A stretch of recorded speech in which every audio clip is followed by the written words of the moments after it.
Okay, quick once over on this 8.6 practice. Just deciding whether or not these relationships are linear, exponential, or quadratic. And as I highlight the good line that would model this, I'm looking at number 1 should be called an exponential with that nice curve. Number 2 is linear. In 3, 4, 5, and 6, you had to actually plot these data sets. I'm going to assume this has all been done. Number 3, when you get this plotted, go ahead and draw that curve on there if you haven't. That's a quadratic. Number 4 looks like a line to me. Lay your ruler on there if you have one handy. That's a linear relationship.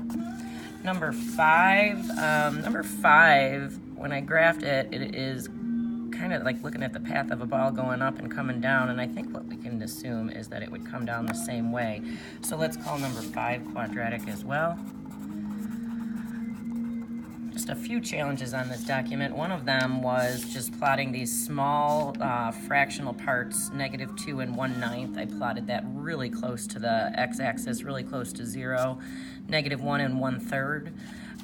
Tried to plot that about 1/3 of the way up. The other points were easy. What I see here is one of those exponential curves for that one, exponential.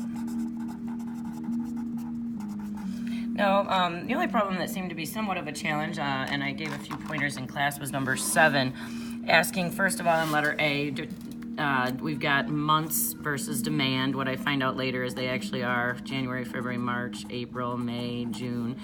At what month is demand at a minimum?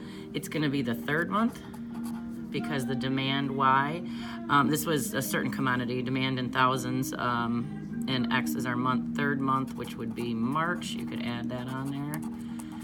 Now, it takes a step further, of course, with plotting the points. Let X be the independent variable. I've plotted the points.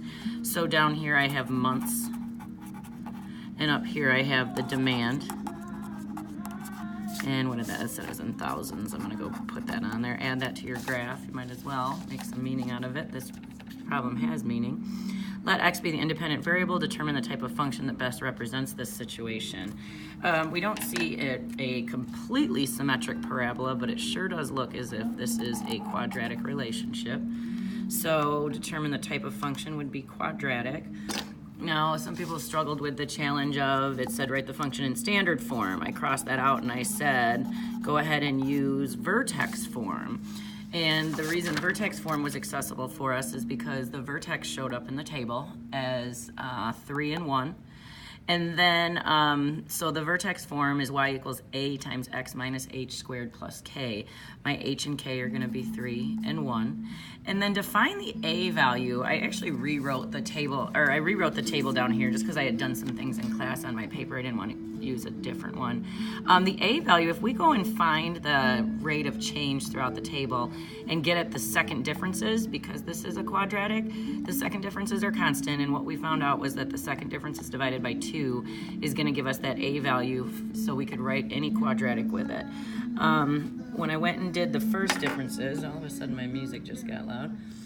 When I went and did the first differences, looking at the x's, I'll go up by 1. I start looking, how do I get from 5 to 2? That was subtract 3. 2 to 1, subtract 1. 1 to 2, add 1. 2 to 5, I'm going to see a difference of adding 3. And then 5 to 10, I'm adding 5. Now, from here, I'm going to go and take it and find the second differences. It's worthwhile to go on because we know the shape of this suggests that it's quadratic. So when I do the second differences, it's like what's -3 to -1 is a +2 change. -1 to +1 is a +2 change. 1 to 3 is a +2 change. 3 to 5 is a +2 change. So these second differences actually give me what the a value is. That constant second difference divided by 2 is our a value for our function. Now we know our a is 1. I had filled in some stuff already up here. The function that models this then is y equals 1 times x minus 3. That's the x value of the vertex squared, plus 1 on the outside. Now, the 1 doesn't need to be here, and I actually will go and put this into standard form. If you're sitting right here on your paper, let's take it a step further and get this into standard form.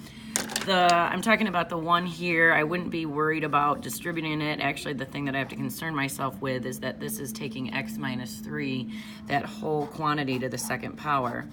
And I like to show multiplying x minus 3 times x minus 3 using the area model for multiplication. I'm going to stop off just for a second here and talk about this.